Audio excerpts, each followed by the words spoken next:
सपन जड़े फूल से मीत चुभे सूल से लुट गया सिंगार सभी बाग के बबूल से।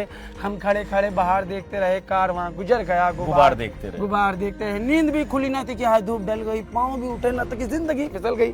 पात पात झड़ गए, साग साग जल गई, चाह तो निकल सकी ना पर उम्र निकल गई। ये निराशा है देश के नौजवान। कमाल है यार।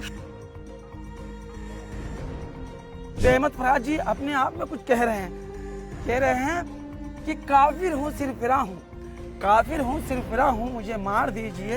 मैं सोचने लगा हूँ मुझे मार दीजिए। ए एहतराम ए हजरत ए इंसान, मेरा दीन बेदीन हो गया हूँ। मैं सभी दीनों को मानने लगा हूँ, मैं सभी दीनों को मानने लगा हूँ, मुझे मार दीजिए। मैं पूछने लगा हूँ सबब अपने कत्ल का, अब हद से बढ़ रहा हूँ, मुझे मार दीजिए। मैं ठीक सोचता हूँ ये कोई हद है मेरे लिए, मैं साफ साफ देखता हूँ, मुझे मार दीजिए। जिंदा रहा तो करता रहूँगा प्यार, साफ कह रहा हूँ, मुझे मार दीजिए। ये जुल्म है कि जुल्म को कहता साफ जुल्म, क्या जुल्म है, मुझे मार दीजिए।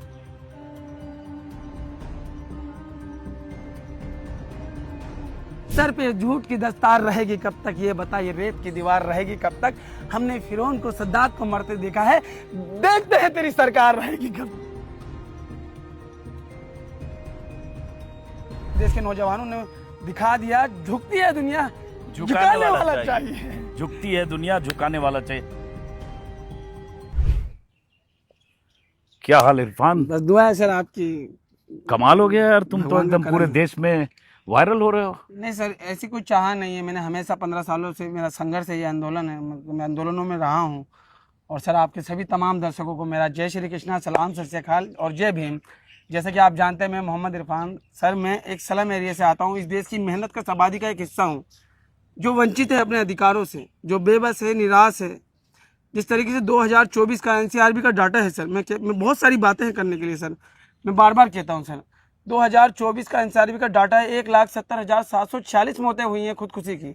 उसमें 31% सर दिहाड़ी मजदूर थे। वजह एक थी आर्थिक तंगी और मानसिक तनाव। उसमें 8 से 9% छात्र थे सर। आप वेरीफाई कर लीजिएगा इस डाटा को सर। कहने का मतलब ये है कि इतनी बड़ी तादाद में लोग मर रहे हैं सर, तो हम कैसे चुप रह सकते हैं? हम ये बोलते ही मतलब छेड़ते ही इरफान शुरू हो गया। अभी हमारा ठीक से परिचय भी नहीं हुआ सर, लेकिन इसके भीतर बोलने को बहुत है। और ये है मोहम्मद इरफान, जो बीते 24 घंटों से बहुत ज्यादा वायरल हो रहे हैं। लाखों नहीं करोड़ों लोग इनको देख रहे हैं। सीजेपी का जो प्रोटेस्ट हुआ जंतर मंतर पर, वहां ललन टॉप ने, फिर कुछ और मीडिया ने, शुरुआत शायद वहीं से हुई और उसके बाद करोड़ों लोग इनको देख रहे हैं। तो मैंने भी इन्हें आमंत्रित किया जरा इरफान से बात की जाए। चलो आप शुरू हो जाओ, पहले अपने बारे में जरा हमारे दर्शकों को परिचय करो। खुद। मेरा नाम मोहम्मद इरफान है और मैं दिल्ली के एक स्लम एरिया में रहता हूं। और इस देश की मेहनत कश आबादी जो खेतों में, खलियानों में, बाग बगीचे और बागवानों में है, और निर्माणाधीन इमारतों में है, सड़कों और कारखानों में है। और उस वक्त से आता हूँ जिसका असंगठित क्षेत्र में 90% मजदूर जो काम कर रहा है, ना तो उसको न्यूनतम मजदूरी है, ना कोई सामाजिक सुरक्षा है, और ना एसआई है और ना पीएफ है। वो अपनी जिंदगी को इस देश को लगा रहा है। उसका मांस, पैसा, हार्ट, मड्डी, इस देश को समर्पण है। लेकिन सर वो वंचित है सभी चीज़ों से, और वो तड़प रहा है, बेबस है, निराश है। इन सब चीज़ों को जब देखता हूं तो मैं सरकार से सवाल करता हूं, अपनी असहमति रखता हूं कि सर आप जो नीति है, निर्माता हैं, आपको जो चीज़ें बनानी है उसे ज़मीन पे लागू करनी होगी। लोगों के बेहतर जीवन के लिए कोई शिक्षा और स्वास्थ्य जैसी जिंदगी से जुड़ी हुई अहम चीज़ों से वंचित ना रह जाए सर। देश की एक बड़ी आबादी, इस देश की 72 करोड़ से ज़्यादा लोग जो मेहनत कश है, गरीब है, मजदूर है। सर आप बताइए, आप पत्रकार है, जिंदा दिल पत्रकार है, आप ही से हमने सीखा है। सर आप बताइए कि दिल्ली के अंदर 18 से 22 हज़ार स्केल है। हम ये नहीं कहते 30 हज़ार दे दीजिए, हम कहते हैं जो आपने न्यूनतम मजदूरी तय की है उसे जमीन पे लागू कीजिए। आप चलिए मेरे साथ में, आपको 6,000 रुपये की मैं काम करती महिला दिखाऊंगा और 12, 13, 14 हज़ार में काम करते पुरुष दिखाऊंगा। ये कैसा सामाजिक और आर्थिक शोषण है, ये कैसा जुल्म है? देश को बेहतर बनाने में देश के लोगों को बेहतर बनाना होगा, देश की मेहनत कश आबादी को बेहतर बनाना होगा। सर मैं अगर सरल भाषा में कहूँ तो मील मालिक के कुत्ते भी चर्बीले हैं, मेरे देश के मजदूरों के चेहरे पीले हैं। इस व्यवस्था में फैला अंधेरा हटाना है, उनकी मेहनत का वाजिब पैसा उन्हें दिलाना है। यार एक सांस में इतना बोलते हो इरफान, बहुत भरा है तुम्हारे नहीं भीतर। भरा नहीं। हाँ। हम स्कूल नहीं गए, हमने किताबें नहीं पढ़ी, हमने जिंदगी को महसूस किया है, सूरज की धूप खाई है, लोगों की धुतकार खाई है, हमने देखा है करीब से सर जीवन को। और मैं कोई सेलिब्रिटी नहीं हूँ, मैं आज भी मजदूर हूँ, कल भी मजदूर हूँ, सदा सदैव विपक्ष में रहूंगा। आज ये है, कल कोई और होगा, सवाल करूंगा, करता रहूंगा। जब मैं देखता हूं, जब मैं सर देखता हूं कि एनसीआरबी का डाटा है 19, 20, 21 में 13,13,000 से ज्यादा महिलाएं गायब हो गई हैं। आपकी कमीज का बटन बिगड़ जाए सरकार तो आप 24 घंटे में सारी एजेंसियां लगा देंगे, लेकिन इस देश में इतनी बड़ी संख्या में महिला गायब है तो हम भारतीय होने के नाते, एक जिंदा दिल होने के नाते हम आपसे सवाल करेंगे। आपको बुरा लगे ठीक, आपको अच्छा लगे ठीक। एक बात इरफान आपने कही, एक तो देखो इसी तरह से आक्रोश, गुस्सा, तमाम जानकारियां, लेकिन जैसे बीच में अभी आपने कही, क्योंकि हमारा इनसे पहली बार ऐसे परिचय हो रहा है, हालांकि जब बात की तो पता चला कभी किसानों के आंदोलन में मेरे कैमरे में आए भी थे। लेकिन जैसे इरफान आपने बताया अभी कि पढ़ाई लिखाई कितनी हुई है, थोड़ा आपका परिचय भी। पढ़ाई लिखाई नहीं हुई है सर, बिल्कुल नहीं? बिल्कुल नहीं। स्कूल नहीं गए? नहीं सर, स्कूल में मैं गया और भाग आया।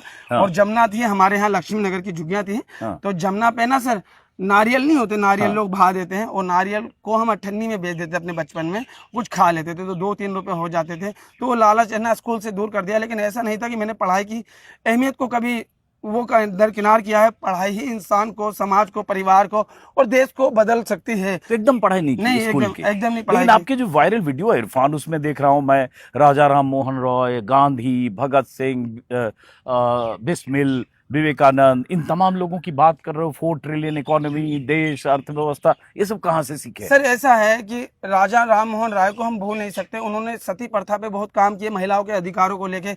उनकी घर की भाभी ही सती प्रथा कर दी गई थी। जब इन सब चीज़ों को हम देखते हैं तो ये वो लोग हैं जो समाज में उदारवादी और निरपक्ष और निर्धर्म लोगों के देश हित में काम कर रहे थे, तो हम उन्हें कैसे भूल सकते हैं? हमारी एक जिम्मेदारी है कि उन महापुरुषों को सामने लाएं और दुनिया को बताएं। ये उस सोच के लोग हैं जो भारत को इस नजरिए से देखते थे, इस नजरिए से नहीं कि आप ये हैं, आप वो हैं और आप वो हैं। कोई किसी को थप्पड़ मारने की बात करता है, कोई किसी को अपमानित करने की बात करता है, ऐसा कुछ नहीं। व्यक्ति की गरिमा की बात की गई संविधान की प्रस्तावना में, और व्यक्ति की गरिमा बनी रहनी चाहिए। किसी भी तरीके से उसको अपमानित नहीं किया जाए, सरकार द्वारा, किसी गली मोहल्ले के संगठन द्वारा, और सबको अपनी बात कहने का अधिकार है। हम हिंसा का किसी भी रूप में समर्थन नहीं करते। इतना जाने समझे कैसे इरफान जब स्कूल नहीं गए? सर जानने की कितनी बातें मैं आपको बताऊं कि हम खोलो अपने को इरफान। मैं सलम में रहता था सर। हाँ। सलम में रहता था, पता हम आंगनवाड़ी शीशम के पेड़ के नीचे बैठ के हिंदी थोड़ी बहुत सीखी, और मुझे लिखना बिल्कुल नहीं आता। लेकिन जैसे झुग्गियां टूटी तो हमने अपने पेट को भरना भी हमारे लिए ऐसा था कि जैसे कि हमने जन्नत हासिल कर ली, स्वर्ग हासिल कर लिया, हमने ईश्वर हासिल कर लिया। फिर धीरे धीरे चीज़ें ठीक होती रही, हमारा पेट भरने लगा तो एक एनजीओ के माध्यम से, मैंने आपको पहले भी बताया था, एक एनजीओ के माध्यम से हम दिल्ली एयरपोर्ट गए। जब दिल्ली एयरपोर्ट में हमारी ट्रेनिंग वगैरह हुई तो 2011 के आसपास देश में कुछ घटनाक्रम उथल पुथल मचने लगी। तो लगातार कुछ ऐसी चीजें आने लगी कि देश अन्ना आंदोलन हुआ, एक आक्रोश हुआ, तो अन्ना आंदोलन हुआ, निर्भया कांड हुआ, उसके आसपास ही, और मोंटी चड्डा, हरदीप चड्डा शूट आउट हुआ। उससे भी वो चीजें भी मुझे बहुत प्रभावित करी कि इतने बड़े स्तर के, इतने बड़े कारोबारी कैसे एक दूसरे को, सगे भाई और जॉइंट फैमिली थी। तो ये कैसी दुनिया है जहाँ जो कहते हैं कि पैसा सब कुछ है, और सब कुछ होने के बाद जो इतनी बड़ी हिंसा कैसे हो गई। तो इन सब चीज़ों से मैं जुड़ा। तो मैं जब अन्ना आंदोलन में घर नहीं आता था, काम पे से सीधे रामलीला मैदान जाता था, और उस टाइम ना मीडिया को लेकर लोगों में नाराजगी नहीं थी। सबसे बड़ी बात, दीपक चौरसिया स्टार न्यूज पे थे, राहुल कंवल इंडिया टुडे में थे, इनका मंच लगा रहता था और सरकार के विरुद्ध खुल के बोलते थे। आज ही शेखर सुमन पोल खोल चलाते थे, इन पे ईडी की रेड लग गई। तो आप शेखर सुमन के माध्यम से समझ लीजिए कि अभिव्यक्ति की बात करने वाले कहाँ हैं। आज तो पहले यही शेखर सुमन पोल खोल कहते थे, और राहुल जी पे और मनमोहन सिंह पे, सोनिया जी पे खूब तंज कसते थे, लेकिन उस टाइम इन पे किसी की रेड नहीं लगी। लेकिन आज ये यूट्यूब के माध्यम से अपनी बात, अचानक पोल खोल की बात आई। पोल खोल हम लोगों ने शुरू किया था शुरुआती 2004। लेकिन हम फिर इस विषय पर आते हैं, ताकि ये जो जंतर मंतर पर जो प्रोटेस्ट हुआ, वहीं से तुम बहुत वायरल हुए। नहीं सर, मैंने वायरल, मैं सोशल मीडिया आईडी नहीं चलाता। और मैं दुनिया की नज़र में इरफान वायरल हुआ होगा। मुझे आज भी सर जमीन पे हूँ, और मैं आपके माध्यम से सभी लोगों से कह देना चाहता हूँ, आप इरफान के लिए दया दृष्टि या किसी तरह का दान मत सोचिए। आइए हम सब मिलकर एक बेहतर भारत बनाएंगे, इस देश की बड़ी आबादी को गुर्बत से निकालेंगे, उनकी ज़रूरतों को दिलाएंगे, एक स्वाभिमानी और एक सम्मानजनक जीवन और एक बेहतर जीवन की एक लड़ाई लड़ेंगे। इस देश की बड़ी आबादी, आप धर्म और जाति के नज़रिए से देश को मत देखिए। देश की बहुसंख्यक आबादी गरीब है और इस सब संसाधनों पे सबके बराबरी के अधिकार है। मेरा संविधान कहता है, समाजवादी विचारधारा कहती है, धर्म जाति समुदाय किसी भी स्तर में किसी को वंचित ना रखा जाए, सबको बराबरी के अधिकार मिले। तो जब मैं भारत में पीछे मुड़ के देखता हूँ तो बहुत हालत बहुत बुरी है। तो हाँ, अगर आप मुझसे प्यार करते हैं या मेरी तरफ मुझ पे किसी तरह की दया या दान दृष्टि रखते हैं, नहीं, आप मेरे साथ आइए, हम सब मिलकर इस देश को बेहतर बनाएंगे। और हमें गांधी पे, अंबेडकर पे और तमाम उन लोगों को, जैसे डॉक्टर राजेंद्र प्रसाद, तमाम संविधान सभा के उन महापुरुषों का दिल से शुक्रिया अदा करना चाहिए। उन्होंने हमें इतना प्यारा संविधान दिया जो पायदान में खड़े अंतिम व्यक्ति को भी अपनी बात रखने का मौका देती है। और आप जैसे जिंदा दिल पत्रकार, जो हम जैसे गरीब और शोषित वंचित पीड़ित लोगों को भी सरकार के समक्ष अपनी बात रखने का मौका देते हैं। लेकिन मैं हैरानी से तुमको देख रहा हूँ कि ये धारा प्रवाह जो बोल रहे हो, ये भीतर से इतनी आग तुम्हारे भीतर भरी हुई है। मैं सर आपसे लगातार कितनी भी देर तक बात कर सकता हूँ। मैं क्या बताऊं सर, मैं कहता हूं कि लोगों का नजरिया क्या है, लोग कैसे सोचते हैं। कि देखिए, हम एक संघर्ष करने वाले व्यक्ति हैं। किसी के लिए मैं वायरल हो गया हूँ, किसी के लिए कुछ हो गया हूँ, लेकिन मैं कहता हूँ, मेरी एक मांग है, मैंने शादी नहीं करी और शादी कभी नहीं करूंगा। ये नहीं कि मोदी जी ने शादी नहीं करी, वही एक ईमानदार है। इस देश में करोड़ों लोग हैं जो इस देश से प्यार करते हैं, जिन्होंने समर्पण भाव से अपना जीवन इस देश को दिया है। समझ रहे हैं? हमने भी शादी नहीं करी और कभी नहीं करनी है। तो शादी क्यों नहीं की और क्यों नहीं करनी? मेरा झुकाव हमेशा आंदोलनों की तरफ था। मैं 35 साल का हो गया। आप भी एक पुरुष है, मैं भी एक पुरुष हूँ। आपकी 24 साल, 18 साल, 17 साल की जो उम्र थी, एक उत्तेजना थी, आप उससे प्रभावित हैं, उसे जानते हैं। लेकिन मैंने भी जाना, लेकिन मैं 35 साल का हूँ, मेरे अंदर इतनी जिज्ञासा इन चीजों को लेकर नहीं है। तो कहीं भी आंदोलन होता उसमें जाता लगातार हर आंदोलन में खुल के कहता हूँ कि मैं CNRC आंदोलन में था, अन्ना आंदोलन में था, किसान आंदोलन में था, वो सारी चीजें। तो आंदोलन जीवी हुए मोदी जी के मुताबिक। उनकी नजर में मैं आंदोलन जीवी हूँ। लेकिन मैं इस देश से प्यार करता हूं और देश से प्यार करने की पहली मेरी जिम्मेदारी है कि मैं इस देश के शोषित, वंचित, पीड़ित, किसान, नौजवान, तमाम लोगों की पीड़ा और दर्द को महसूस करूं और दुनिया और सरकार के सामने रखूं। आप कैसा भारत विश्व के पटल पे लेके जाना चाहते हैं, मुझे इसकी व्याख्या बताएं कि तुम कैसा भारत देखते हो? मैं ऐसा भारत देखता हूं जैसे अभी दुनिया की बड़ी अर्थव्यवस्था है, दौड़ता भारत है, लेकिन इसका लाभ निजी लोगों को मिल रहा है। 60% इसकी हिस्सेदारी कारपोरेट घराने में है और 40% में सब आ जाते हैं।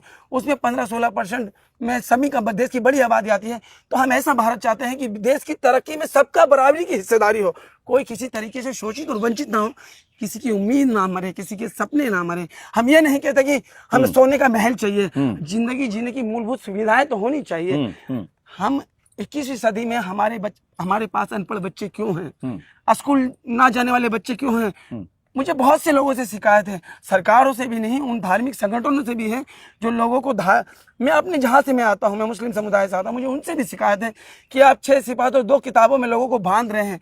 अगर 30 साल से आप पत्रकार हैं, आपकी जिंदगी का एक हिस्सा 6 सिफात और 2 किताबों में आप जमीन के नीचे की बात करेंगे या तो सीधे आसमान की, उस जगह की बात ही नहीं कर रहे जहाँ पे आपको सर्वाइव करना है, जहाँ आपको जीना है। तो कैसे आप बेहतर कर पाएंगे, फिर दुनिया का सामना कैसे कर पाएंगे? मेरी उन लोगों से भी शिकायत है, खाली सरकार से नहीं है, क्योंकि सुबह 5 बजे घर में कोई आए और कहे कि अल्लाह वाले आए हैं अल्लाह की बात लेके, फिर वो उसे लेके जाए और फिर उसे कहे कि आपको मरने की बात की तैयारी करनी है, दुनिया एक दिन की है, फना हो जाना है, एक दिन मर जाना है। लेकिन वो ये नहीं कहते कि आप अपने बच्चों को स्कूल भेजिए। मेरी उनसे भी शिकायत है, कहते हैं ना कि हमें अपनों ने लूटा, गैरों में कहाँ दम था, मेरी किस्ती वहां डूबी जहाँ पानी कम था। मुझे हर उस शख्स से शिकायत है जो शिक्षा को अहमियत नहीं देते, जिंदगी को अहमियत नहीं देते। शिक्षा ही एक ऐसी चीज है जो जीवन को, परिवार को, समाज को और देश को बदल सकती है। तो हमें शिक्षा के मामले में किसी तरह की कॉम्प्रोमाइज नहीं करनी चाहिए। आप शिक्षा से क्यों दूर रह गए? पारिवारिक परिस्थिति थी या क्या था? ऐसा था सर, एक तो घर का हमारा माहौल नहीं था, हम सलम में रहते थे, मैंने बताया सलम में रहते थे। मैंने बचपन में वो चीज मैंने बचपन में, आप डिटेल निकालिएगा सारी, आपको दिल्ली पुलिस की चीज़ों से निकल जाएंगे। मैंने बचपन में वो चीज़ें देखी सर कि हम एक दिन, मैंने देख ली ना, मैं 1 हफ्ते सोया नहीं। एक साथ 5-5 लोग एक साथ जल के मर गए, हमारी झुग्गियों में आग लग जाती थी, कभी बाढ़ आती थी। तो मैंने एक बच्चे का कटा हुआ हाथ देखा, सिलेंडर आके फटा उसके हाथ पे लगा, ये सारी चीजें रिकॉर्ड ब्लास्ट पे हुआ था हाँ, बहुत बड़ी आग लगती थी। आप दिल्ली पुलिस की उसमें हिस्ट्री में जाके देखेंगे सकरपुर की झुग्गियों के बारे में, ठोकर नंबर 8 की, तो आप बोलेंगे इरफान का बचपना बाप रे कितना प्रभावित रहा इन चीजों से। वो सब चीजें देखी हैं बचपन में, समझ रहे हैं। आप और कहाँ रहते हो? आप साउथ जे कॉलोनी में रहते हैं, दिल्ली के। अभी भी जे कॉलोनी में हाँ। रहते हो। करते क्या हो इरफान आप? मैं तो सर मेहनत मजदूर हूँ, और मैं कभी अपनी जमीन नहीं छोड़ूंगा सर, हाँ। कभी नहीं छोड़ूंगा। हाँ, मैं जिन इस देश के ताकतवर लोगों से मिलूंगा तो मैं उनसे कहूंगा कि आइए देश के मजदूरों पे काम करते हैं। मैं एक ऐसा भारत चाहता हूं जहां पर किसी का शोषण ना हो, कोई करप्शन ना हो, नशा ना हो। नशा एक नेशनल मुद्दा है सर, घरों को बर्बाद कर देता है। गरीब का बच्चा हेरोइन पिएगा तो क्राइम ही ना करेगा, और राज्य में देश के लिए खतरा ही ना पैदा करेगा। सर आप इन बातों को हल्के में मत लीजिए। नहीं, मैं हल्के में नहीं लूंगा, गंभीरता से तुम्हारी बातें सुन रहा हूँ। एक व्यक्ति के मर जाने पे आप पॉलिटिकली ड्रामा जब कर देते हैं तो 13,13,000 का हिसाब कौन देगा? हम जिंदा दिला लोग आपसे बार बार सवाल करेंगे सर, करते रहेंगे। हम एक भारतीय हैं, और हम अपने भारत और भारतीय होने के नाते मेरी ये जिम्मेदारी है कि प्रत्येक 140 करोड़ लोगों के जीवन में घट रही घटनाओं को मैं बारीकी से देखूं, क्योंकि सरकार की जिम्मेदारी है किसी तरह की उनके पर परेशानी, सामाजिक आर्थिक या किसी तरह की परेशानी ना हो, करके सबको खाना है। लेकिन नीति निर्माता तो आप ही है ना जी, अपॉर्चुनिटी आप ही देंगे ना, समझ रहे हैं। तो आपकी आजीविका कैसे चलती है? थोड़ा पर्सनल बीच में आजीविका सवाल ऐसे जानबूझ चलती के है पूछ रहा हूँ। सर, मैंने शादी नहीं करी, और मेरे माता पिता का मुझे बहुत प्यार है, भाई बहनों का बहुत प्यार है। पिछले 15 सालों से लगातार आंदोलनों में हूँ, और आंदोलन तो देखो 2-4 साल में एक बार कभी ऐसा होता है, तो रेडी पटरी वगैरह वगैरह लगा लेता हूँ, रेडी पटरी वगैरह लगा लेता हूँ। और कुल मिला के ये है, रामधारी सिंह दिनकर कहते हैं, वर्षों तक वन में घूम घूम वादा विनगो को चुम चुम, साधु धाम पानी पत्थर, पांडवाय को चोर निखर, सौभाग्य न सब दिन सोता है, देख आगे क्या होता है। तो आगे की चीजें हैं सर। तो ये दिनकर, ये विवेकानंद, कहीं सुना फराद की शायरी भी तुम सुना रहे हो, तो ये सब कहाँ से? नहीं, फराद की शायरी बहुत चीज है। फराद कह रहे हैं कि आप मुझे मार दीजिए, मैं किसी से नफरत नहीं करता, जिंदा रहूंगा तो प्यार करता रहूंगा, मैं नफरत नहीं करता।